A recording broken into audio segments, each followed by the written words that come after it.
Joining me now is Elizabeth Holtzman, a lawyer and former congresswoman and member of the House Judiciary Committee that voted to impeach President Richard Nixon, by the way. Elizabeth, good afternoon to you. Thank you. We were just talking about that. Tell me this, are these comparisons fair? We saw President Nixon on foreign trips that helped him during his troubles. We were just talking about this.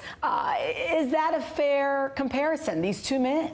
Unfortunately, it's a very fair comparison. It's kind of scary because I was there during Watergate on the House Judiciary Committee, so we lived through the obstruction of justice and also lived through bringing the president to accountability and imposing justice on the system. So how did Watergate work?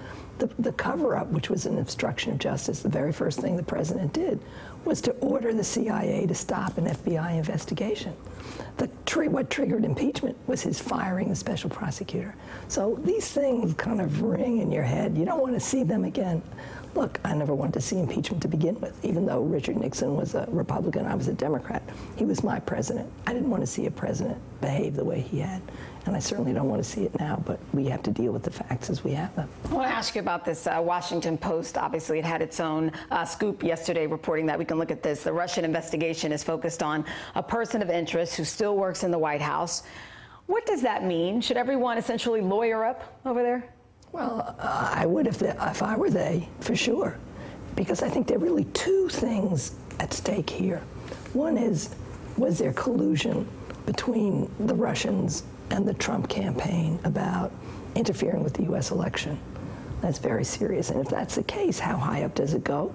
And is the president involved? Because we can't have a president involved in dealing in conspiracy with the Russians over a U.S. election, conspiracy with them under any circumstances. And then the second thing is, what are they doing about this cover-up, the firings, and also the financial transactions? Because one of the things that happens when you're in an FBI, the subject of an FBI investigation, is they can start looking at everything.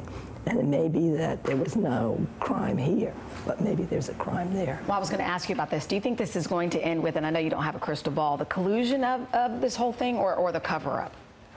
Well, it could be both. Who knows? I mean, I think the important thing, and the important thing for the American people, is to assure that the process of investigation is fair, thorough, and professional.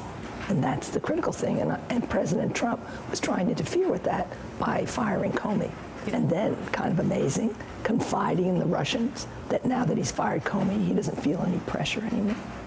What's that about? He has no ability to determine the investigations against him. We're still a country of the rule of law. Elizabeth Holtzman, thank you for your time, and your voice held up. Thank now you. You can drink that tea. Thank you for coming in on this Saturday. Hey there, I'm Chris Hayes from MSNBC. Thanks for watching MSNBC on YouTube. If you want to keep up to date with the videos we're putting out, you can click subscribe just below me or click over on this list to see lots of other great videos.